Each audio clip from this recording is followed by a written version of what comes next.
And gentlemen, girls and boys, and assembled company. I'll put my beach hat on. I'm going down the beach, and I'm meeting our storyteller. Now, actually, I met this storyteller on a platform out in the sea off Aberdeen. She got a spanner in her hand and a snorkel, and she was going up and she was tight. This is absolutely true. She was tightening up the nuts to make sure none of the oil got in the sea and into the whales. And I put on a snorkel myself and I dived down and I said, this is no career for a fine young lady. Become a storyteller. It's much more secure. So uh, occasionally people believe me, not often, but she was foolish enough to do so. So she went back to the surface, and this is true. She gave her spanner to the foreman and she said, I no longer wish to work for you. I wish to swim around, talk to the whales, and find stories from under the sea. And today, just for you, especially for Little Miracle,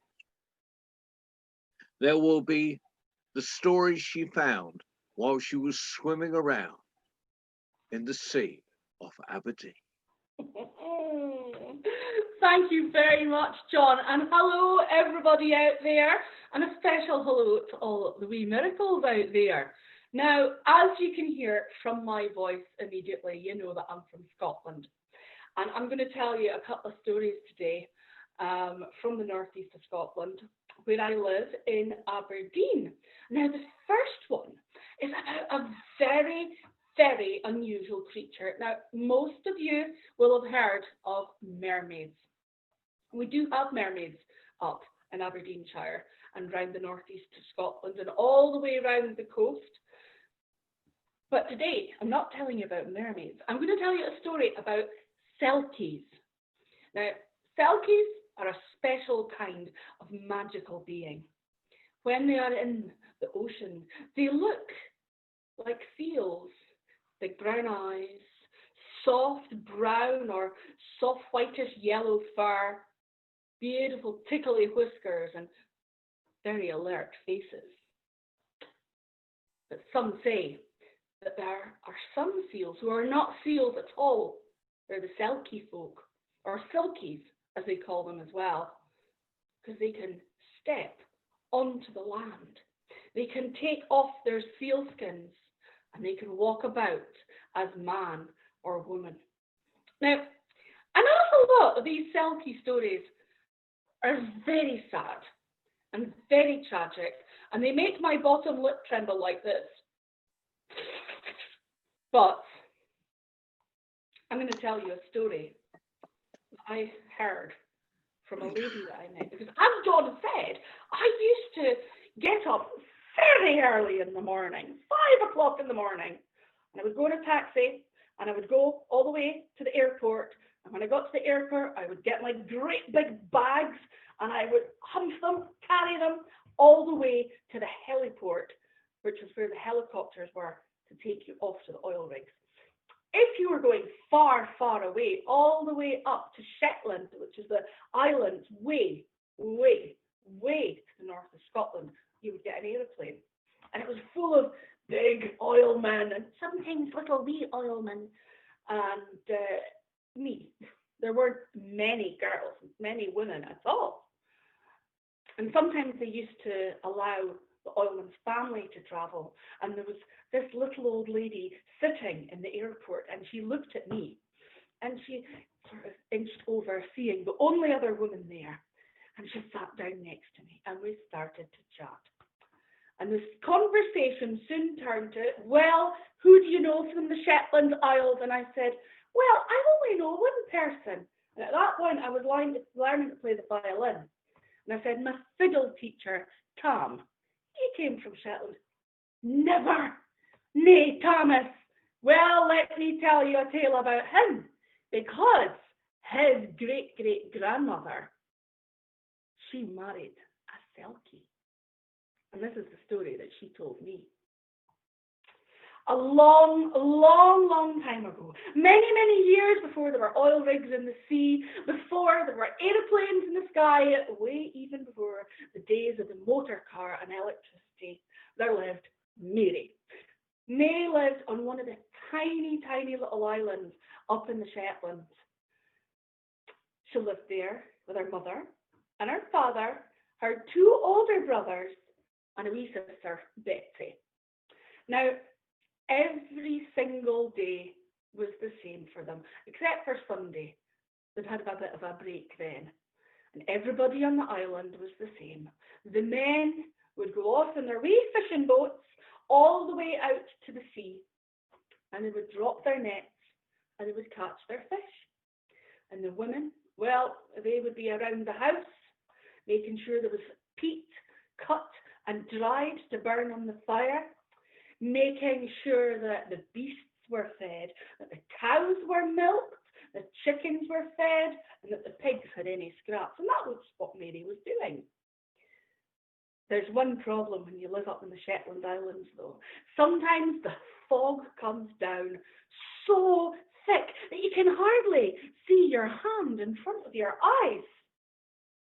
I know, because there was a few times I was stuck in that airport up in Shetlands, unable to go anywhere because the fog was so thick that the helicopters couldn't lift off. And it was days like this when Mary would take her whistle. When the brothers were lost in the fog out at sea, they didn't go that far from the coast. She would stand on the headmost rocks, she would blow the whistle, and the brothers would hear it. And she would blow the whistle until they knew which direction to come, and they would row all the way back to the shore. And that was how they found their way back in the fog. But one day, when Mary was about 19 years old, the fog came down, and it was so thick, and it caught the brothers unawares. They were a little bit further out than usual. Usually when they saw the banks of fog coming, they would row for the shore, so they knew that they'd be able to hear Mary blowing her whistle. They were so far away from the shore that they could only hear the faintest of noises. They too had a whistle, and they blew it loud, and that was the sign to say to Mary, "Keep going, we cannot hear you, we've drifted." And then Mary did something she should not have done. You see, her father still had his old fishing boat, nothing more than a rowing boat, and she got into that, and she rowed out to sea, knowing that home was there, away from home was there, and that she went out just a little bit further, blew her whistle, the brothers would be able to hear. And that's what she did. She blew the whistle, and it was so loud that the brothers said, "Oh, we can hear her." The brothers rowed and rowed and rowed, and they got back to shore, and they pulled their boat up onto the shingle. They took in the nets, made sure that they were hanging up to dry, and then they went into the house. But where was Mary? Mary was still lost in the fog. Nobody knew where she was. Within hours, the fog had gone, but she was nowhere to be seen. And everybody in the family had given her up for lost. They didn't know where she was. Months passed, years. There was no Mary. Everybody was very sad, but life had to go on. The brothers had to go out in their boat, and with wee Betsy not being quite old enough to take on the responsibilities, what they did was, well, they would take a little fold of material, sandwiches, and some jugs of fresh water, enough to keep them going for 3 days, because the fog never really lasts for 3 days. And every time that they got stuck out in the fog, they would just wait for it to go away, and they would come home. Except one time, the fog did not go away. The brothers ate their sandwiches, they drank their fresh water, And 3 nights came, and 3 days came and went. They were still stuck out at sea, and the fog was still so thick that you couldn't see your hand in front of your face. They were giving up. They were thirsty. They were hungry. They didn't know what to do. And one of the brothers said, I'm so thirsty, I'm going to have to drink some of the seawater. No, no, said the other brother. But as they looked down into the water, they saw the most amazing thing. It was a seal. Oh, look at that seal. I'm so hungry that I could just reach in and... But look at that seal. Look at the way he's looking at us. And the seal was looking up into the rowing boat, and he had these great big brown eyes that looked so clever and so intelligent that one said to the other, are you sure that's a seal and nae a selkie? The seal went like this.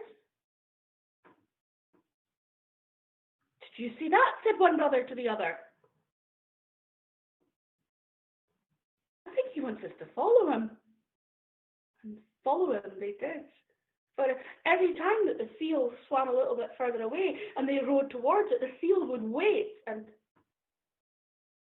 he would move his head as if to say, come with me. And the brothers followed and followed, and soon they felt the grating, juddering stop of the boat as it came onto the shingle on a shore. They pulled the boat in the fog onto the shore further on so it was safe, and then they just walked out of the fog. And they turned round, and it looked like there was a wall of fog behind them. It was very strange and almost magical. And they looked around, but the seal was gone. Well, they were so thirsty and so hungry that the first thought was to get fresh water. And they ran across the beach, and they saw a little burn, a little stream, and they drank from it. Oh, the water was so good. But then one of them stood up and said, look, there are people on this island, look. And in the distance, they could see the smoke rising from the fire over the sand dunes and the shingle. They followed the smoke. And would you believe it? Coming out of this little stone house with a turf roof, with a few chickens round about it, was a lady. And the lady was carrying a wee girl, maybe 3 years old maybe, up on her shoulder.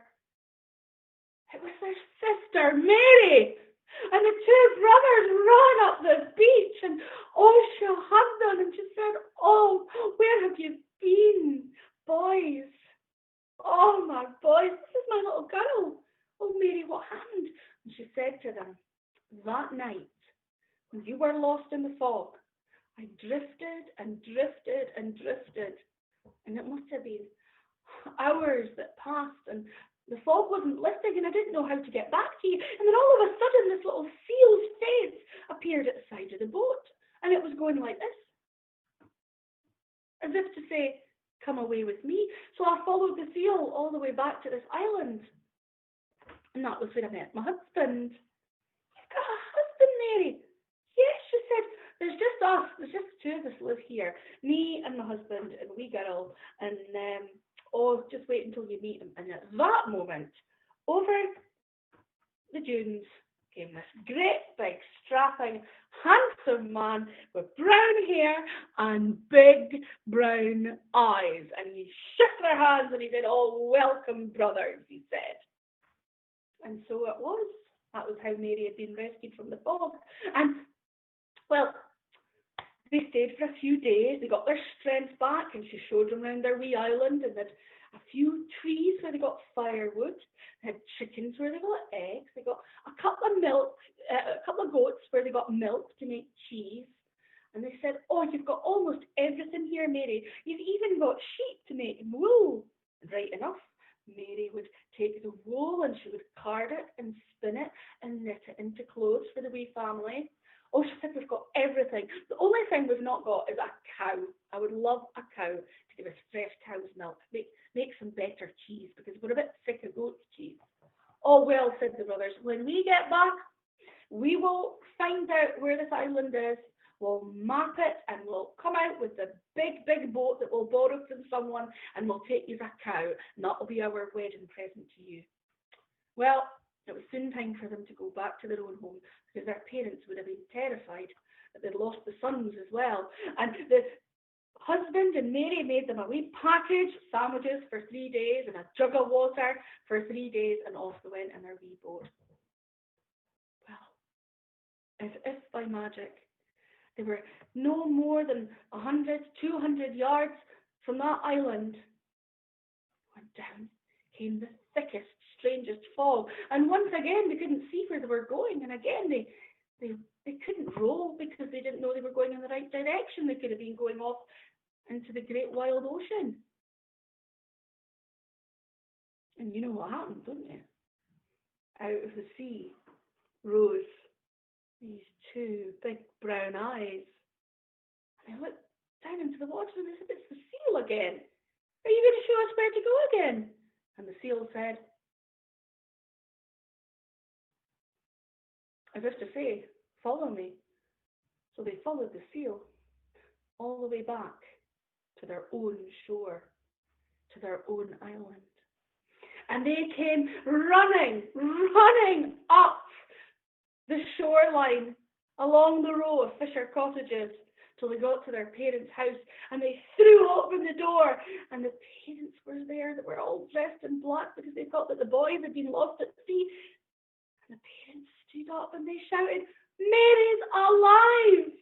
Mary is alive, and she's got this husband with a big blue eyes and a baby, and you know what, we've got to give her a Calm down, said the mother. Tell me your story. So the two boys sat down and told about how the seal had taken them to see Mary.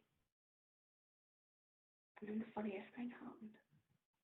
This young lassie came running into the house. She was one of the neighbours' children from a couple of farms away. Oh, Mrs. McGilvery, she said, you won't believe it. There's a seal has come. A seal? Said the family. A seal? Said the brothers. Did it have big brown eyes? Yeah, it did. And do you know what happened? It's taken your cow. Well, one of them. What do you mean? Cows can't swim. Oh, aye, they can, said the little girl. It was all the cows looked at the wee seal. And the seal went, as if to say, come on and follow me. And the cow swam after it. So you see, Mary's husband with the big brown eyes, and young Selkie with the big brown eyes. It turns out that they were one and the same. Because when the family next week went out to the island to visit Mary and her family, they found their cow already there. And that was the story that the wee old lady on the aeroplane told me that day. Aye, she said, that was a relative of Thomas's. He hasn't told you that story, has he? No, he hadn't. Told me lots of other ones like. And that is the story of the Selkie that found Mary. Now, I hope you liked that one. Now, I was just telling you about great-great-grandmothers or something. I'm going to show you a photo. This is a photo of my dad's mum's dad. And his name was Robert Cordiner, and he was a whaler. I've got my whales in the background here. I love whales. But many, many years ago, people from Scotland and other places all around the world went to hunt whale. And they used all different parts of the whales for food, for oil. They used the bones for a whole bunch of stuff. But the reason I know he's a whaler is that he's wearing white trousers and a blue jacket. And there's this song. I thought you'd sing you a couple of verses because I like to do a wee song when I'm telling stories. And it's from the northeast of Scotland where I live. And it mentions a ship called the Diamond, which came from Peterhead. And that was where my ancestor came from, a wee fishing village just south of Peterhead called Bodham. And the song goes like this. Oh, the Diamond is a ship, me lads, to the Davis Strait she's bound, and the quay it is all garnished wi' bonny lassies round. Captain Thompson gives the order to sail the oceans wide, where the sun it never sets, me lads, nor darkness dims the sky. And it's cheer up, me lads, let your hearts never fail, for the bonny ship, the Diamond, goes a fishing for the whale. All on the quay at Peterhead, the lassies stand therein, with the shawls all pulled out with them and their salt tears running down. Well, don't you weep, my bonny lass, though you be left behind, for the rose will grow on Greenland's isle before I change my mind. And it's cheer up, me lads, let your hearts never fail, for the bonny ship, the Diamond, goes a fishing for the whale. Here's a health to the Resolution, likewise the Eliza Swan. Here's a health to the Battle of Montrose and the Diamond Ship of Fame. We wear the trousers all the white and the jackets all the blue. When we return to Peterhead, we'll hae sweet hearts anew. And it's cheer up, me lads, let your hearts never fail, for the bonny ship, the Diamond, goes a fishing for the whale. It'll be bright by day and night when the Greenland lads come in, with a ship that's full of all me lads and money to your name. We'll hae the blankets for to rock, the blankets for to tear, and in every lass in Peterhead says husha by my dear. And it's cheer up, me lads, and your heart will never fail, for the bonny ship, the Diamond, goes a fishing for the whale. And it's cheer up, me lads, let your hearts never fail, for the bonny ship, the Diamond, goes a fishing for the whale. I hope you like that one. That's one of the ones that a lot of the kids up in the schools, up by me, like to be taught, because it's a horrible thing when they went out and they hunted the whale, but it's part of our history, so I think people should know about it. Now, Have you got that picture of your? Yeah. What? great. Very important man. This is Robert Cordiner. So we've got a photo of him as an older man, because he would have been a bit old to go off fishing for the whale his whole life. And when he was older, he was just he went out for cod and haddock and herring. But there he is, and we think this is his wedding photo. He's got a daffodil in his buttonhole, and we know he was married in March. So there we go. Well, we'll see your great grandfather. Yes, great. It's quite exciting when we finally figured out who he was, because we'd always had this photo of the whaler, and then somebody contacted me with a photo of him as an older man, and I was like, oh, it's the whaler. So now we know who he is. So it's quite exciting. There's something else interesting about him that I almost forgot to mention. And John, if you hadn't asked, I would have forgotten. When I was doing my family tree, I looked at the old newspapers, and I found a clipping from when he died. And he was quite involved in the local community, and would go into the school and talk and all the rest. And in the newspaper it said, of course, older members who are reading the newspaper will remember the time that Robert told everybody he was attacked by a kraken. Now, kraken, of course, is a sea monster. So we think it was probably a giant squid or something like that. Maybe seen a tentacle coming out of the water. One of these fantastical tales. But I was quite excited that it was somebody in our family that had spotted it. And that leads me nicely onto my next story. Sea monsters. The kraken, the nixie nicks, the selkies and the mermaids, and the blue men of the Minch. All stories that we don't have time for today. I'm going to tell you my favourite story from Scotland about a sea monster. Now, people that are really into Vikings and Viking stories will know all about I can't say it now, Jormungandr, the great serpent that wraps itself around the earth with its tail and its mouth. there's a monster in this story which is related to Jormungandr. Some people actually say that it is Jormungandr, and it was known as the Mester Sturworm. Mester, as in really big. Worm, dragon or monster. The Stur part, well, it could mean two things. It could come from the old Viking, the old Norse word for war, or it could mean stir. Up here in Scotland, dust or gas or just dirt. It can be known as stir. If you were sweeping and the dust went up, that's a stir. And the reason that he was called that was that this monster who lived big, way down in the sea, in the biggest and deepest parts that it could find, would come to the coast, and it would raise its head above the water.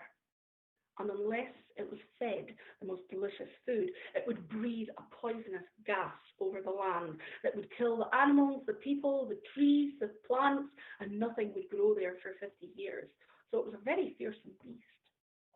And once upon a time, there was a boy named Ashipattle. Ashipattle lived on the north coast of Scotland. I suppose if he had looked far enough north and if he had the best eyesight, he would have been able to see the place where Orkney and Shetland are today. But they weren't there back then. No, the north of Scotland, way up there, that was all there was. That was the end of the earth. Ashipattle was called Ashipattle because he liked to paddle quite a lot, and he sat around the fire. He sat around the fire and he told stories. And you know what these storytellers are like? Well, people appreciate them when they're telling stories, but there are those who say, why don't you go and get a real job? And that was what the brothers did. You see, he had 6 older brothers, and they always used to sit and look at him with his feet in the fire, weaving these tales in his head. And they would say, Ashipattle, you are good for nothing. Why don't you get out and get a real job? It's just a boy, you know, and I like sitting round the fire, and I like telling my stories to myself and anyone else that will listen. So the brothers didn't like him very much. There was one person that loved him and loved his stories, and that was the princess. Her father's castle was high up on the hill above the village, and the princess, when she was allowed out, you know, she was a princess, she was that important, she would come with all her ladies and they would head down to the beach, and then Ashipattle would come down and he would sit and he would tell them stories, and she thought he was fantastic. He thought she was fantastic too. And that set the scene for the story. One day, the king got out of his bed and he yawned and he stretched and he opened up the shutters to his room. But it was dark. It was morning, but it was still dark. And the reason for that was that not that the sun hadn't rose, but he was looking into what seemed to be a mountain which appeared in the sea overnight. And it was dark grey and scaly, and it was huge. And he looked up and up and up. And he called his wise man to him. And the wise man came running into the room, carrying charts and pendants and looking glasses. And he looked out the window and he said, Sir, all our days are over, because that is the Mester Sturworm.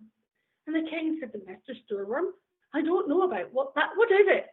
Well, some say it is the child of Jormungandr itself. Some say that it is so big that it stretches halfway round the world. Some say that if we do not feed it the most delicious food, then it will breathe a poisonous gas over the land, such a big, dark, grey-green cloud of gas, poisonous gas that will kill the people, the animals, the trees, the crops, everything. Nothing will grow. Even the lichen on the stones will die. Nothing will grow for 50 years. My Goodness, said the king. Well, we shall have to find something to feed it with. What does it like? Well, I'm sure that everybody out there can have a think of their favourite food that they would feed to the monster. Oh, I would give it macaroni cheese. Great big vats of steaming macaroni cheese with the cheese just going crispy and brown on top. Or a deep fried Mars bar, maybe. But they didn't have those things back in those days. Maybe you can write in the comments below what you would feed to the Mr. Sturworm. I think I have an idea, said the wise man. What, said the king, what shall we feed to it? We shall feed to it something delicious which it has never eaten before. What could that be, said the king. Young girls. Young girls, said the king, we cannot do that. Oh, but your majesty, just think, nowhere else in the world do we have girls as beautiful and elegant as ours. We'll feed them to the monster. And so it was that every Saturday, on the great big flat rock, down at the bottom of the cliffs, below the castle, beside the beach, they would put them. 7 young girls. And the monster would come out of the ocean. First of all, you would only see its eyes. And then you would see its gigantic, huge nostrils with little tendrils of white smoke coming out. And then its gigantic mouth, its huge jaws would open up so big. And a tongue would come out, and one girl would be gone. Another. 7 times. 7 girls. And then it would go back under the water until the next week. Well, they thought that feeding the monster these girls would make it go away, but it was not going away. In fact, it seemed all the more determined to stay. And soon, the king said, there are very few young girls left in our kingdom. There's only 6 more, and my daughter, Jen. The king sent out men on horseback across the land, and women went in boats around the shores. And they got to every town and every village and every hamlet, and they nailed up signs on trees and shouted out to everybody that had gathered, those who think that they are brave enough to come and kill the Mr. Sturworm must come. For in 1 week, the Princess Jem is to be fed to the monster. And they came. 15 of them came. 15 knights, 15 bold knights in armour with sharpened spears and swords, and someone else came too. It was Ashiepattle.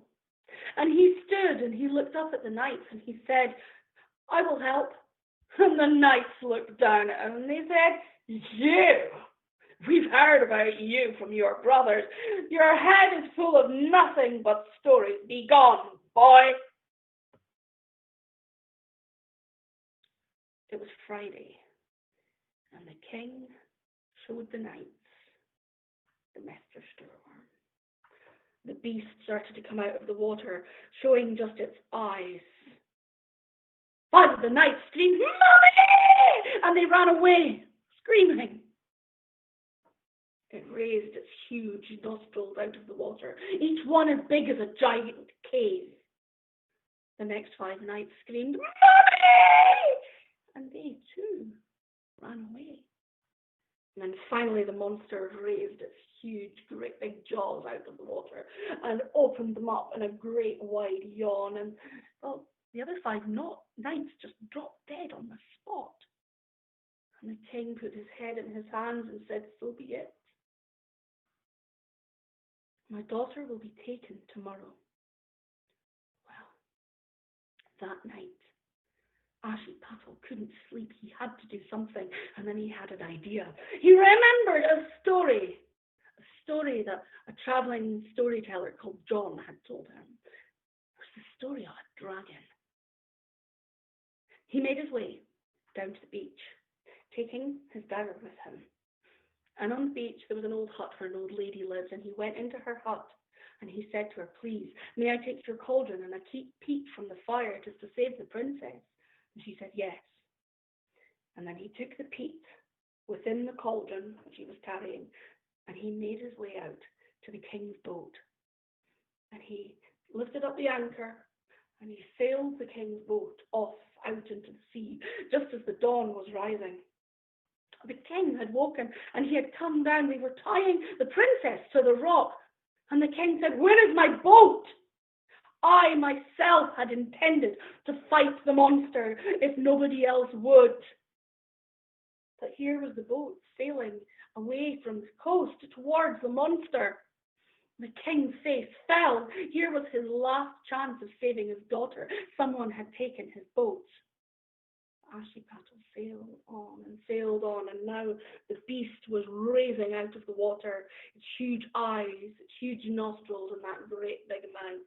And the beast looked down at him, and it seemed to smile before it opened up its jaws, and the water rushed into its mouth, taking the boat and Ashiepattle with it, and everybody on the shore gasped, because they had all risen to see the princess's fate.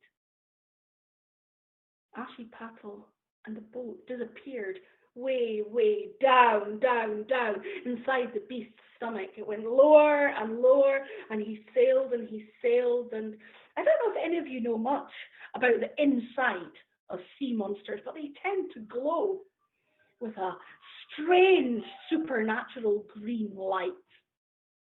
Down and down and down he went until he got to the beast's liver. And he stepped out of the boat, and he took his dagger, and he cut a hole in the liver, and he took the peat out of the cauldron, and he blew on it, and some flames started to flicker, and he packed the burning peat into the liver, and the liver in the creature's oil caught fire. Taking his dagger, he almost pinned it shut, and he got back into the boat, and he waited. Well, everybody up on shore was waiting for the beast to come and eat the girl. But it started to do something odd. One of the soldiers said, "Your Majesty, I don't think I've seen it do that before." And right enough, that beast was swaying from side to side. Its eyes were huge in its head, and there was a look of alarm on its scaly reptilian features. And then it went, smoke came out its nose. Great big clouds of grey smoke. It coughed again. And then it took in a huge, great big breath. And it coughed. And a huge, great big cloud of billowing smoke came out of its mouth. But out of the mouth at the same time with the cough came the king's boat, which bounced across the surface of the water and came to a stop in front of the big rock where the princess had been chained. Out got Ashiepattle, and he set her free. "Stop," said the king, "stop. No, if you do that, then the monster will breathe on the land." And "No, it won't," said Ashiepattle. "It won't poison anyone." "How do you know?" said the king. "Because I've killed it," said Ashiepattle. And they looked out, and the monster was truly in trouble now. It was bending and twisting, rising out of the water, its head facing this way and that way, tossing from side to side, and it roared in agony because it was on fire from the inside, from Ashiepattl's peat. It had really taken light, and now it came out of the water, its tiny wings beating, raising it higher, and it twisted and wound round and round in agony, and then suddenly it threw back its head and roared. It was in so much pain that some of its teeth flew out and landed in the ocean, and they became the Orkney Isles. Another set of teeth flew out in pain, landed even further to the north, and became the Shetland Isles. It threw its head down into the ocean, bashing down across the land, across Norway, and made the Baltic Sea. And then the head rolled up again. It writhed once more, twice, thrice. It flew higher and higher before it came crashing down in the ocean, so far to the north that the people could not even see, only the clouds of smoke. And there that fire still burns to this very day, and has formed the land, Iceland, with all the heat beneath it. Ashipatel, of course, married the princess. The king was very proud of him. So were his parents. She was madly in love with him. He was madly in love with her. Even the brothers had to admit that he'd done a good job. And you know what? When time came, he and she ruled together well and justly, because there's no better than a ruler that can tell a good story. There you go. So that's the story of Ashipatel and the Mester Sturworm. And I think that is the end of my stories for today. So I would like to thank John and the World Storytelling Cafe and Bianca. And just a wee reminder that if there's anybody watching that would like to make a little donation in the hat, you can do that on the webpage, worldstorytellingcafe.com. So thank you very much, everybody, for listening. And thank you to all the little miracles for joining us today. Thank you very much. Bye-bye. Bye. John is trying to speak. John's trying to speak. Is he managing? Thank you, Pauline. You've got to read and run because Molly's waiting outside at the moment, all on her lonesome outside the school because you're a bad mummy. You know what? Bye bye. I can make it there. I've got 15 minutes. I can make it to the school gate. Well, bye bye.